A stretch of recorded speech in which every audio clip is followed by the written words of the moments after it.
In a world filled with wizarding wars and talking.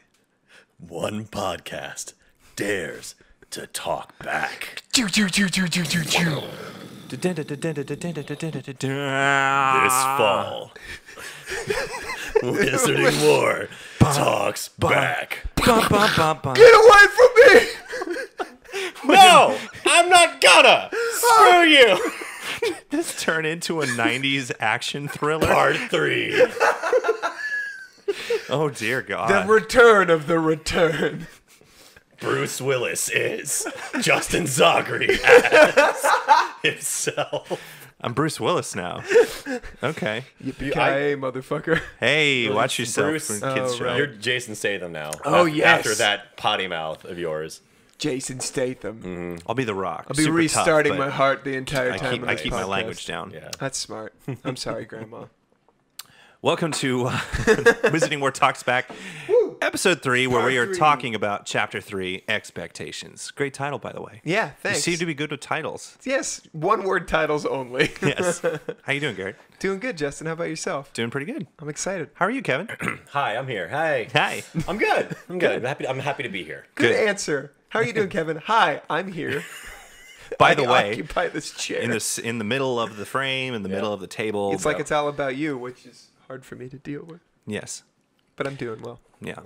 So we are 3 episodes in, 3 chapters in, and our characters have made some progress. Some positive, some not so positive. But seems like things are kind of smoothing out a little bit for our friends, the Marauders. They're kind of figuring themselves out, except for that fun little cliffhanger at the end. Yeah. Gotta disagree. I don't think things are smoothing out at all. You don't Well, I think mean, so? they're out of the woods. You finally Yeah, got it. this At is least Remus is out of the woods. yeah. Right. The first happening that was started at the beginning of the film is finally over. Right. Everyone has moved on from that occurrence. Right. Or at least enough to where they can start doing other things. Yeah. They get to breathe now and go. Let's work Now backwards what? from the Yeah. end of the episode. Let's work backwards from the cliffhanger. Okay. Okay. So you finally get Remus into your flat. Yeah. Finally. Finally. I mean, there was a lot of pushback, right? Why do you think there's that he a was little so overcoming to see your place? I think Remus is ready to move on from the group.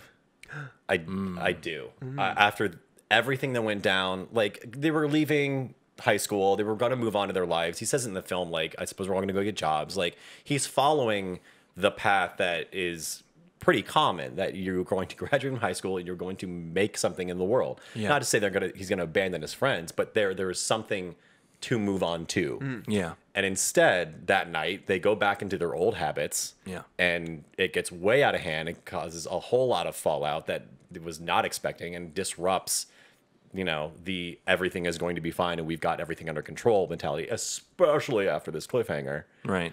So I think, I'm not saying he was ready to abandon the group, but he was ready to move on with his life into the next part of it. And then after everything that went down, it wouldn't be the worst thing for him to get better friends. Oh. So dang. that, as I mean, James- from by that, Remus's though, point of view, as I James understand said, Remus's point of view. Yeah. Yeah. Well, I have a question then for you. Like, looking at him as serious, do you think that Remus was going to stay with the group if we hadn't all gotten into a giant fight Yeah. with Snape? Do you think he would have stayed Yeah. friends and not moved on? I do. And I probably think he everything still would have had a little bit of trouble. Sorry, go ahead. I'll amend. I want to hear that. Because, okay, so everything I just said probably comes from the perspective of Sirius, who's freaking out that Remus is going to leave the group, and that's the last thing he wants. So, yeah, I'm heavily biased to that perspective because I play Sirius. But I feel like everything would have just, not that they would have stayed in high school, obviously, but they'd still be friends. There's no reason for everything to change. Right. But this whole fight in the woods was a catalyst that disrupted everyone's lives, not for a long period of time, but pretty severely. Sure. It's screwing up Lily and James's relationship. It kind of it is? showed that Peter's not. It ain't in a good place. Yeah. Lily wasn't very don't talk wasn't about very responsive. Of I don't course want you to talk about it. Okay. Peter's kind of shown some, not as faithful colors, and kind of a turn of that is that he's seen Sirius didn't really like hold up his end of the deal in protecting his friends. Like he's just kind of, I think he's found the faults of everyone. And Remus has. Yeah. Yes. Okay. And seeing this, like, kind of, it's like the rose-colored glasses were taken off for him. And I think we're taking off the rose-colored glasses for the audience. Yeah. Yeah, and now they're dealing with the fallout and the consequences of those rose-colored glasses coming off. Because I feel like Remus the whole time, I mean, even in Severus Snape and the Marauders, the whole movie, he is like, guys, you have to own up to the fact that this is not going to go the way that we think it's going to go. Right. Like, we're not just going to leave and everything's going to be rainbows and butterflies. Like, I'm a werewolf and that's a problem. And like, there are real consequences now. I feel like he has been dealing with that longer than everybody else in the group. I think last person to deal with it was Sirius. Do you think that he sort of opened his eyes a little bit more in this episode to the fact that things are starting to fall apart? That Sirius's eyes are open on that? Yeah. Like, Sirius was already, in the film, he was already worried, like, that, everyone would go up and get jobs, and, like, we just won't hang out as much. Like, he wants to keep the band together, is the phrase I always use.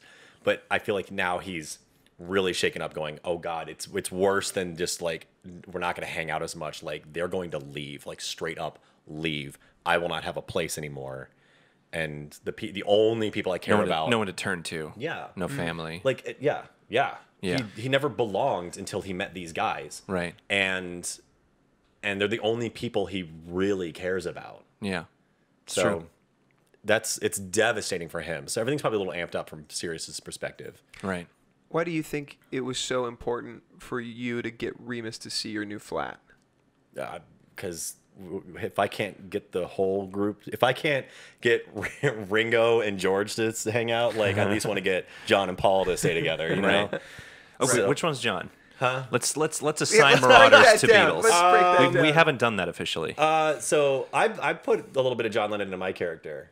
And that was come watching. But if we were looking at the personalities of these characters of the Beatles, those people, and we equated them to the characters, so I don't necessarily put John Lennon into Sirius. Sirius camp. No, I wouldn't.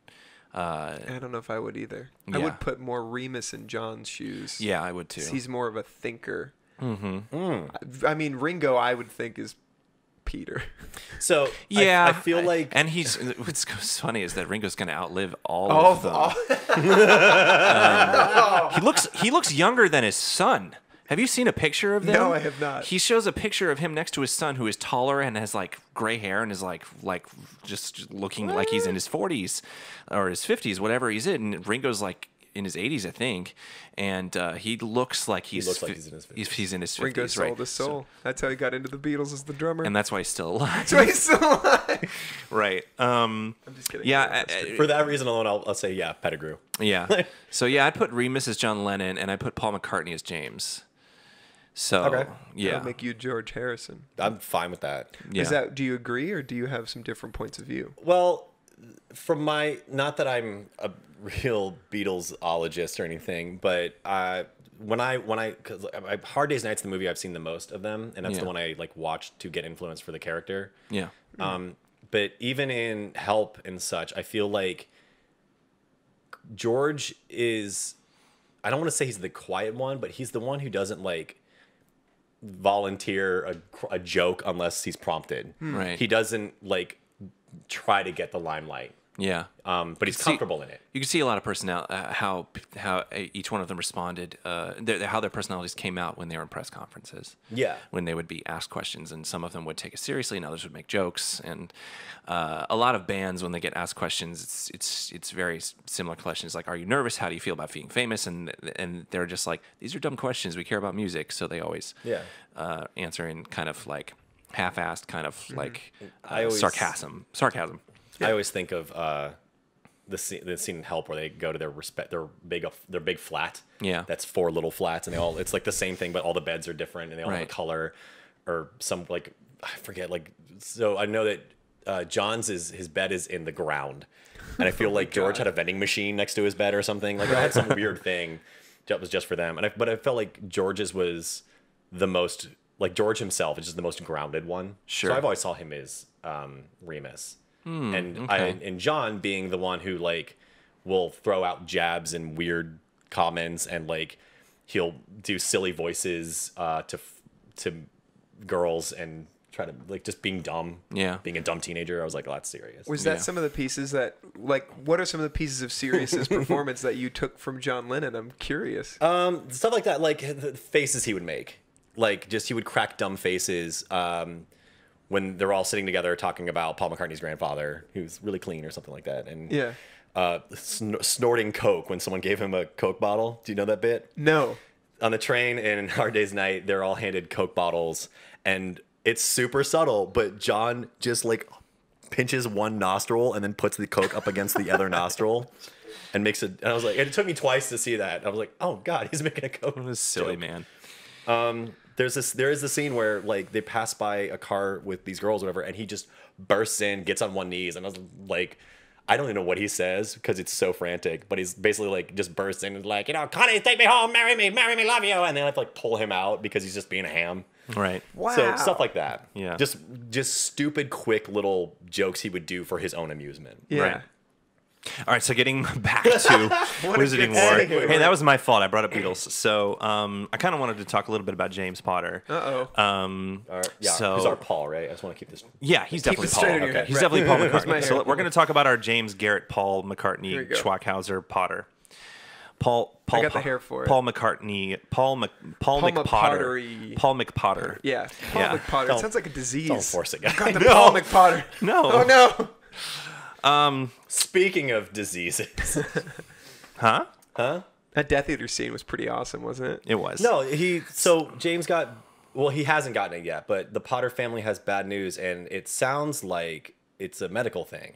It is a medical thing. So if people don't want to be spoiled, then you should stop listening. But if you go to Pottermore... People listen to this before they listen to the episode? Yeah, but No, it wasn't...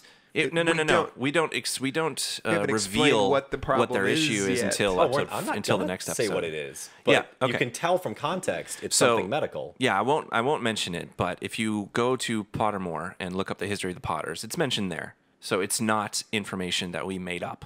Yes, it is canon information. It is canon. So some people debate that Pottermore is not canon, but I'm like, J.K. Rowling wrote it, so It counts. she No, wrote that's the canon. essay on the history of the Potters, Umbridge, things like that. So Yeah, which I love. Like, I know I've talked about this before, but I love that she does that. Yeah. Because not only is it a challenge for us making new material to be like, oh, canon's changed, let's Yeah. go fix some things, but it's also exciting that she still goes in and infuses life into these people still. quick theory / opinion. Do you guys think that she always knew Nagini was not a snake and used to be a person? No. Or do you think no? She said that she's been holding on to that for really? 20 years.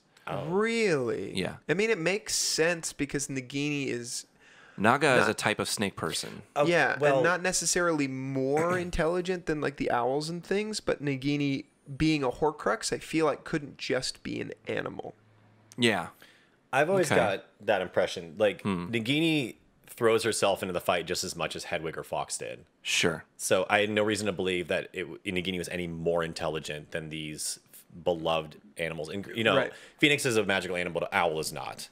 But in the Wizarding world, I mean, owls are pretty magical. owls are Kevin. magical, and so why can't just common snakes be magical? Right, The one talked to Harry, you know, to Sure. a degree. So Well, there's 'cause a he knows level of parcel tongue. cognitive Yeah. intelligence. Yeah, he Yes. knows parcel tongue. So But all- it's yeah. not just the snake went out and went free and walked off. You know? It was like, I'd love to go to Brazil. Yeah, Yeah. it had a conversation. It had hopes and dreams. Yeah. It did have hopes. I mean, It it is does. interesting that like the animals are very cognizant. You just can't speak their language Right. Yeah. in the Harry Potter universe. Same with everyone overlooks Hermione's cat. Crookshanks. Crookshanks yeah. was very intelligent, and Right. it was suspected that he was a type of cat. Also, he had lots of conversations with Sirius as dog, as Padfoot. So I always was interested in like what the level of intelligence that Crookshanks had. It didn't go into it in the movies at all, but Yeah. the Oh, yeah. books They was don't definitely look that cat was more than a cat. So okay, let's talk about James that's- Potter. Okay. We gotta get to We're done with going Eugene, so all right. well. So, I kind of wrote Euphemia and Fleamont in a couple of different ways, based on the information we had on Pottermore, which was pretty basic. Fleamont got a lot of trouble thrown at him and thrown at others because his name. People made fun of his name. Yes. So he became a very good duelist because he was just constantly fighting. Like a boy named Sue. Yeah. So that gave me a lot of information as to why James Potter is the way he is. So not only is he an only son, and Euphemia and Fleamont were very old when they had him, so he was very... he was pampered, very heavily pampered, because they were so excited to have a first and only son. Plus, they were super rich, and way richer due to the Sleek Easy potion that Fleamont created, which I thought was even just such a great insight into James Potter's personality, because his dad created this potion to slick back your hair, which he refused to use. Right. Except for in one moment in the Severus Snape and the Marauders. Because it was just after graduation. Right. It was just after graduation, and he was just starting to try and be an adult. So, Well, if there's ever a time you're gonna like dress up for your parents, it's graduation day. right. Yeah, and your wedding day. And your wedding day. Oh right. yeah, that one too, I guess. But you know, in his wedding day, he's described as having just the same bushy hair as usual. Yep. So, Which is awesome. my question is, what do you think, based on the writing that I created, you think your relationship to your parents is? Because you were pretty combative, didn't want to talk, and Euphemia and Fleamont were being pretty pushy. Even Fleamont was just like, you don't have a choice. Speak up. So what do you think your relationship was to your parents before this, and why do you think you reacted the way you did? Well, I think this is kind of twofold. I think that having Sirius sort of as like a surrogate brother who would stay over, and, you know, he sort of became a part of the Potter family. He was always over. That's how he became such best friends. Sure. I think going to school was like my way of getting out of being in this kind of sort of pampered place. I feel like my parents were very good parents, but at the end of the day, like, I wanted to go out and do my own thing. We wanted to go out and set off, you know, fireworks somewhere. We wanted to get into some trouble because it's fun. Sure. I think that I was always encouraged to be myself and stand up for what I thought was right. And I got frustrated in the 6th year when they kept saying, like, the way that you do things isn't right. The way that you bully people isn't right, you know, and that got me frustrated because I was bullying people, I thought, for good reason, you know. And so when I come back and I know that I've done wrong, the reason I'm so combative is because I know they're going to be upset with me. Right. You know, it's like when you stay out past your curfew when you're a teenager and you know when you come home you're going to get yelled at, and it's like you get home, you're like, I don't want to get yelled at. I know what I did was wrong. I'm over this conversation. Yeah.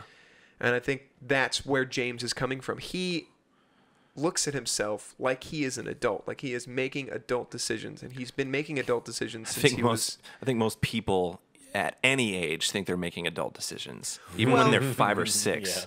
That's the way I felt. I felt I'm doing the right thing, and I was making an adult decision. I just had no experience. Well, and even when you're 18. Yeah, kind of. I definitely there's that where he's thinking like I'm making it, you know, I know what I'm doing. But when I was a kid and I would make choices, I would think this might not be right or wrong, but like I'm a kid and like I really think this is going to be fun. Yeah. Is what was prevailing in my mind more is like, is it going to be more fun to jump on this table? Yes. Is it going to be more fun to like do this? Yes. I've done that. But when I get older, I was like, okay, what's the right decision for me to make? Like I can't do this thing, but this I think is the right decision to make. Yeah. You know? And so I think that James is frustrated because he knew that on the outside, fighting Snape was wrong. People would look at it and say, what you did was wrong. Right. You said you weren't going to do this anymore. But in his heart, he felt like he was making the decision to protect the woman that he loved. Yeah. So it's really like he feels really horrible right now because the person he wanted to protect hates him. Yeah. His friends hate him. Yeah. And now he's coming home and his parents are like, we're disappointed in you. And he's like, well, get in line. Well, I think Euphemia was disappointed and a little shocked, but I think Fleamont had some influence on him as far as his bullying ways. Not encouraging James to bully, but yeah, he says, I got into a fight, all right, with Snape. And he says, Did you win? Did you win? Right. And I think that harkens back to Fleamont having to fight all the time in school. I totally agree with that. And I feel like his point of view was he probably told James, you can't let people get you down. Yeah. Which can often turn into premeditative actions. Sure. You know, he's like, don't let people bully you. Well, how do you stop people from bullying you? James might have thought in his own head, I'm going to bully people. Yeah, well, you let people know that it's going to cost them a lot to mess with you. Yes. Which is what he's trying to do to Snape. Right. So don't bother because I'll come at you first. Absolutely. Yeah, and I think that there might have been an influence on that from his dad. Yeah. Again, his dad was never openly say bully people, but he would be like, don't let people mess with you. He would say, stand up for what you believe is right. Right. And his mom would say that too. Right. And his dad would say, stand up for what you believe is right and do everything in your power to support that. Right.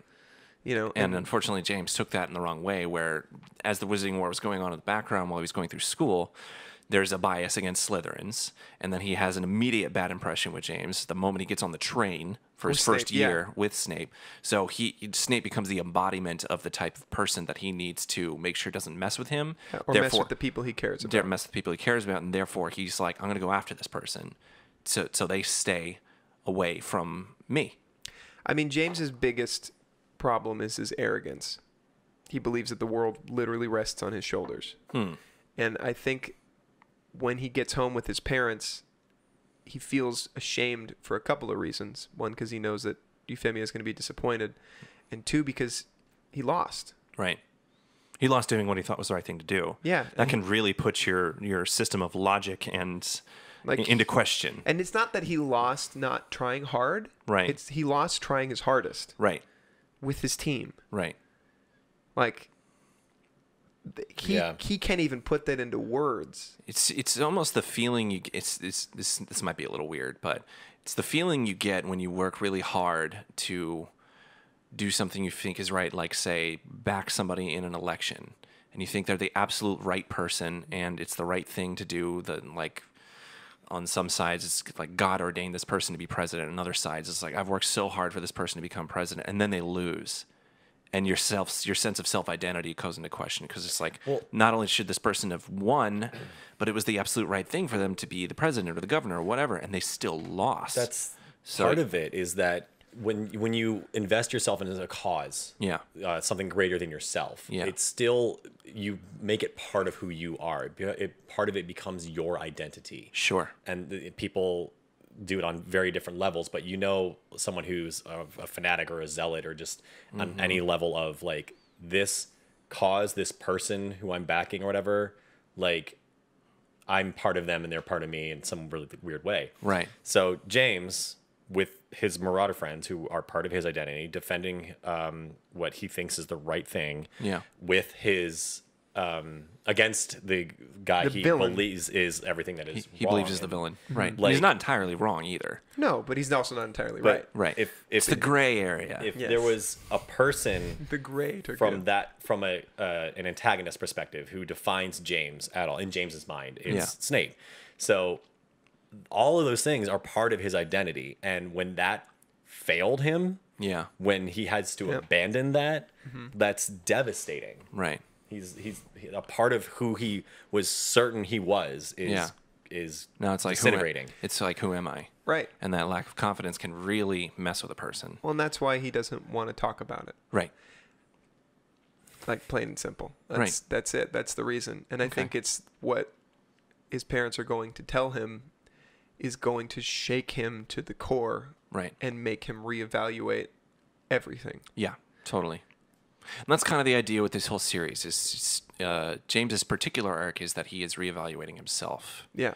Now Snape has his own arc where we go into, which is yet to be revealed. Yeah, we'll explain more of that. But James's arc is like figuring out who he is, where he stands, and what he needs to learn. Right.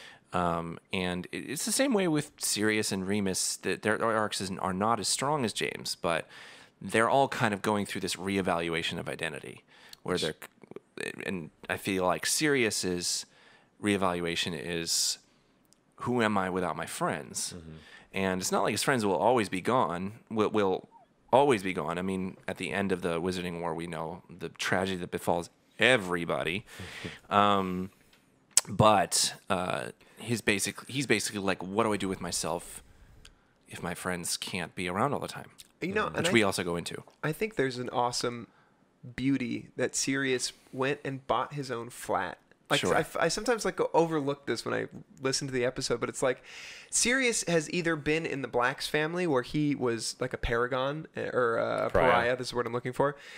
so he leaves and he goes to the Potter's family where he's accepted and is loved like a son. But you know that it's not your family. It feels like your family, and you know you will go there for Christmas every year. But it's like him buying his flat is like his little piece of identity. You know, that's at least how I felt when I listened to it. Sure. I think it was like the third or fourth time I listened to this episode.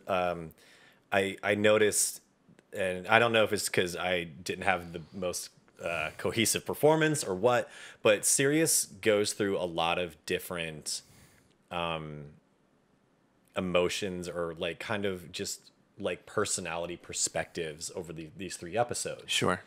And I think what's going on through his head, I think why it came out the way it did for my performances, is that he's trying to figure out like 2 things. One, he's trying to like keep the band together, as I keep saying, by catering to each situation and making everything as pleasant and as calm and as cool and awesome Status like it quo. always is. Yeah. Status quo. And the other one is, and I think this is not something he's doing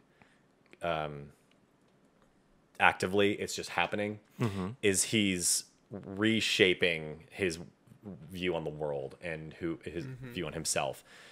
Because, he's that independent spirit, but he's always been dependent on these 4 guys and the House Gryffindor and his place at Hogwarts. Right. That's where he got to be himself. Sure.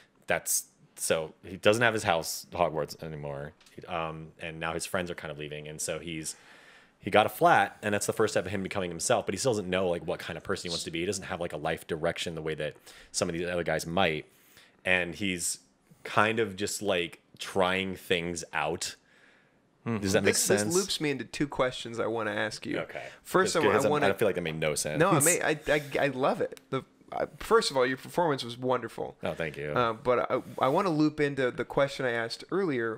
Why is it so important that you think Remus needs to see your flat? Is it just because he doesn't have a place to go? Because you could take him to the Potters, and you know the Potters would take him in. So why his flat over any other place? Why is it so important that Remus comes and sees your new place? I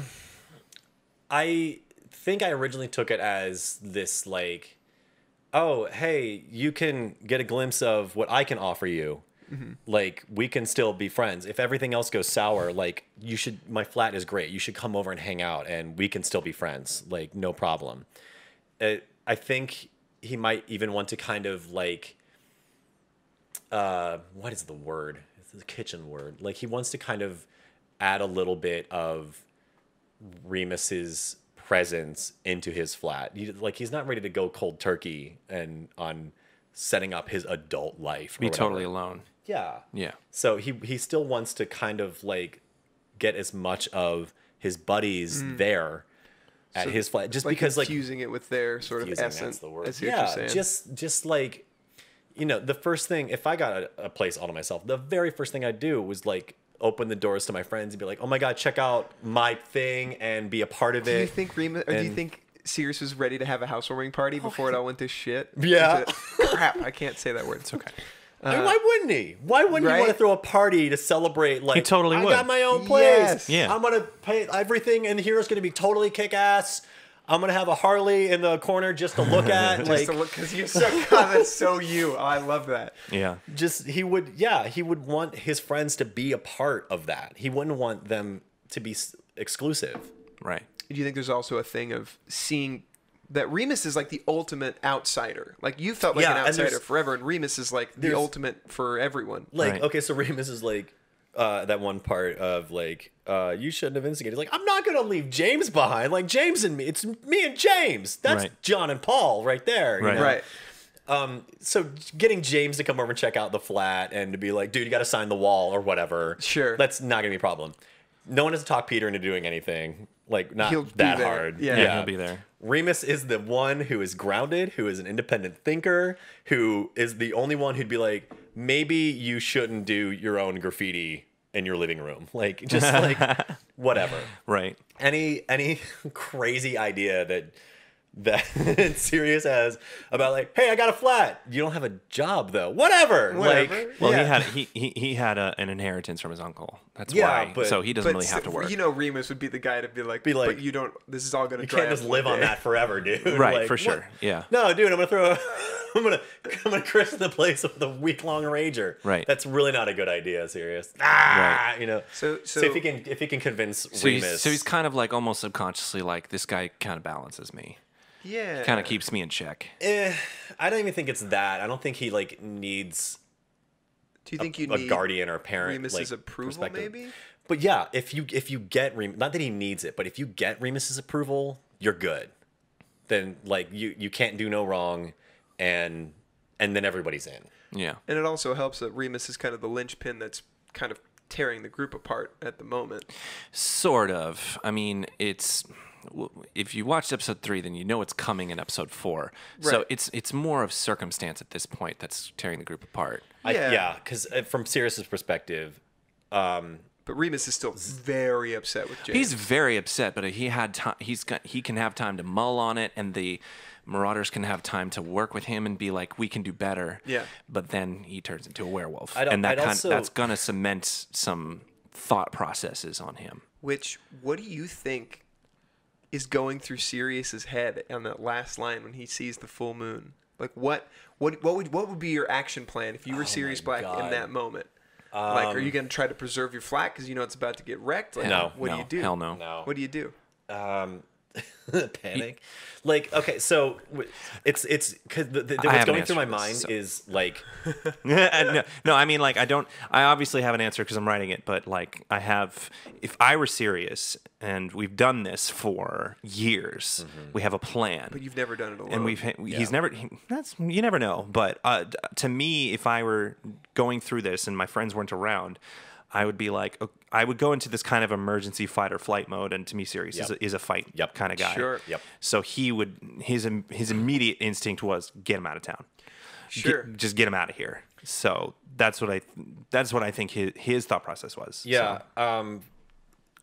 So I think the initial thought is like, oh no, not again, and not even that like the wolf scenario, but when Remus went down in the big fight, Sirius rushed over and was like, I'm gonna be useless. Like, I have no idea how to fix this. Mm-hmm. So his instinct is to like panic and get him somewhere else that we know how to deal with this, or somebody would know how to deal with this. And then he just bangs on the door relentlessly. Like, he really doesn't have a plan. It's just get him to this place that can deal with it. Get him out. And taking information from Goblet of Fire. No. Which one was the one where we first saw the werewolf? Yeah, there was 3. Book 3. Prisoner of Azkaban. Thank you. The one where they introduced the character I'm talking about. Great. Both of them. In that one, it's when he goes into fight or flight mode. Remus turns. God, I'm so jangled. Remus turns. Sirius turns into a dog. Sirius becomes and Padfoot. Just like, we're on the woods, protect the kids. That's all that matters. Like, just get through this. Right. But do you think this is the first time that Sirius has ever dealt with his transformation alone? No, I don't. You don't think so? I can't imagine. I really can't. Yeah, I can't imagine. Like, I imagine the Marauders. It was in their 5th year that they figured out how to help Remus, and it was probably a lot of trial and error about how to figure out how to help him out. I mean, the idea behind they mentioned in Prisoner of Azkaban, and after this we got to get going.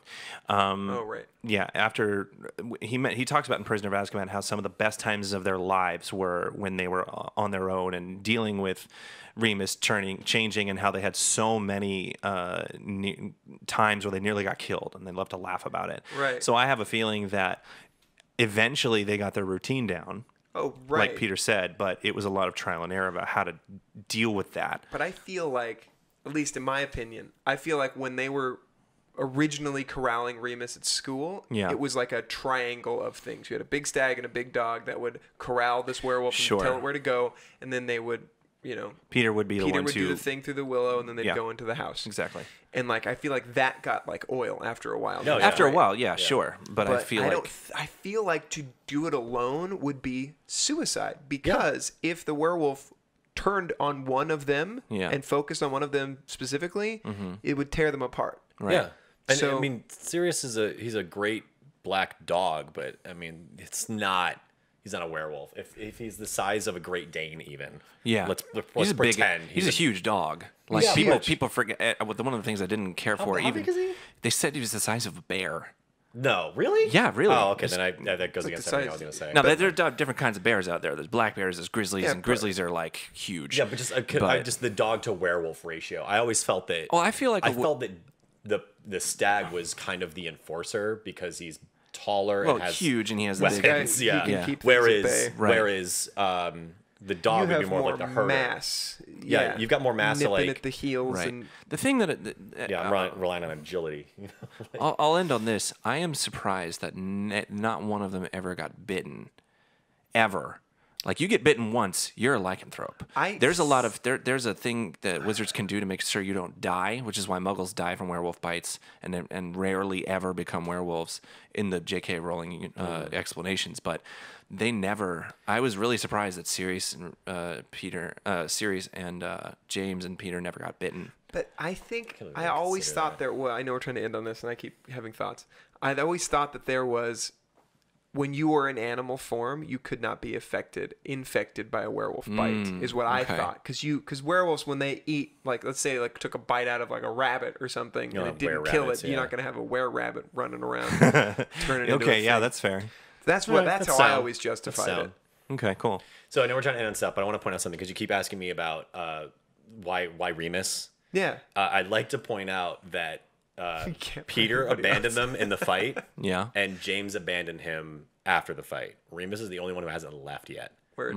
So I think that's another. It's not just like I have to get Remus, but Remus is kind of all I've got left. And you're like, Right. don't go the anywhere. love of For the love of God. God, yeah. Sleep on my fucking couch. Yeah. Oh, gosh darn it. Sleep on my okay. couch and, like, I will watch you while you sleep. like, Please don't leave. he's Right. like, just don't leave. Yeah. Because if you go, it's gone. Everything's gone. Cool. Yeah. All right. Well, I can say that episode 4 is being worked on, and we're going to have a little preview at our panel at Wizarding at Los Angeles Comic Con. Yeah, Yes. we are. At least you see. But otherwise, if you've listened to episode 3, you know that episode 4 is going to be pretty intense with sound, and it might a take carnival. Yeah, it might take a while. It'll definitely come out in November, but we're not sure exactly when because it's so intense. It's like we're going to be literally searching for brand new sounds. This so is yeah. it's going to be tough. It's the end of the first act. It's too, the end of the right? first so act, this right. is stuff So- is really starting to this blow It's up. heating up, like they would say in NBA Jam. Yes, from downtown. Yeah, sure, Ugly yeah, shot. Oh, I always hated that one. They would go tang, and you're like, come on. Yep. All right. See you guys soon with episode 4, and then we'll of course have a call back with episode 4. Until then, enjoy as we keep managing our mischief. Yes. Peace. Talk back.